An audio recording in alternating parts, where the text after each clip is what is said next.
titik temu melakukan sesuatu yang membuat kita makin paham. Titik temu itu membawa babak baru. Yang tadinya nggak peduli dengan perkara rohani, sekarang peduli. Yang tadinya nggak mau tahu tentang perkara Tuhan, sekarang menginginkan Tuhan lebih daripada apapun. Yang tadinya hatinya dingin, asal kebaktian, asal beribadah, sekarang punya hati yang begitu bergelora. Titik temu itu membawa babak baru. Perbedaan setiap orang bukan dari usia. Perbedaan dari tiap orang itu adalah babak baru yang memunculkan sudut-sudut baru. Milikilah sudut-sudut baru. Ada banyak kebenaran-kebenaran dalam Alkitab. Ketika kita mengalami babak baru, maka babak baru itu memunculkan sudut-sudut baru. Kalian jadi mengerti sudut-sudut yang kelihatannya tadinya nggak paham. Tadinya itu hal yang biasa. Namun ketika masuk ke dalam babak baru, perkara yang tadinya nggak paham jadi paham. Yang tadinya tertutup jadi terbuka. Yang tadinya sulit dipahami, sulit diketahui, sekarang nggak lagi. Kenapa? Karena itu mempunyai sudut-sudut baru di dalam roh kita. Itu yang membedakan satu dengan yang lain. Lihatlah tentang Yusuf. Setelah dia bermimpi, saudara-saudaranya nggak suka dengan Yusuf. Merasa bahwa Yusuf menjadi seorang yang lebih tinggi daripada mereka. Memang Yakub lebih mempercayai Yusuf dibandingkan saudara-saudaranya, dan itu menyebabkan saudara-saudaranya menjadi iri.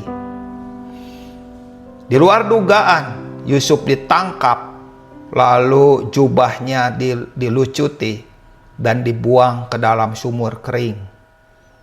Yusuf nggak tahu apa yang sedang terjadi, sampai satu kali akhirnya Yusuf dikeluarkan dari sumur.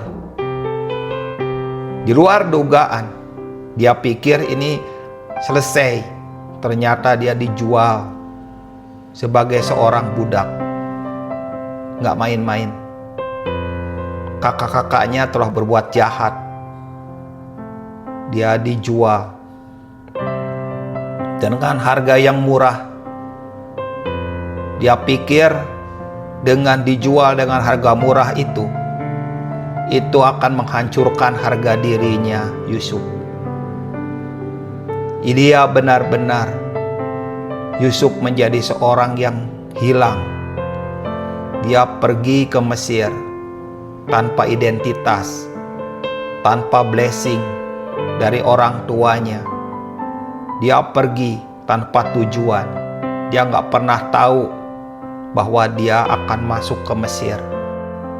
Di pasar budak ini, entah kenapa, sepertinya Tuhan campur tangan.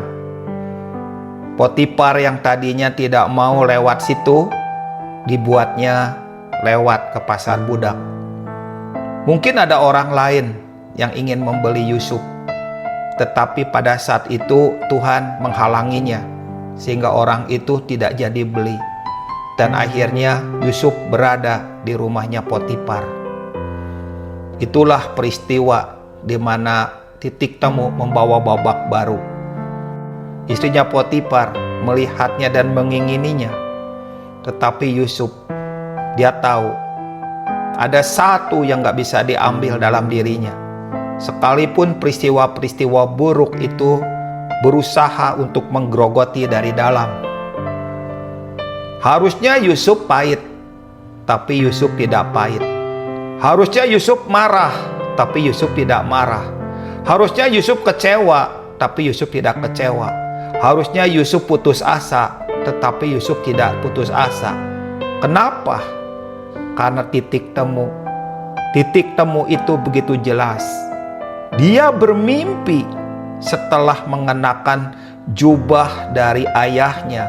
Dia bermimpi dengan jelas bahwa gandum-gandum saudara-saudaranya itu berdiri dan menyembah kepada gandumnya Yusuf. Dia bermimpi 11 bintang tunduk dan hormat kepadanya.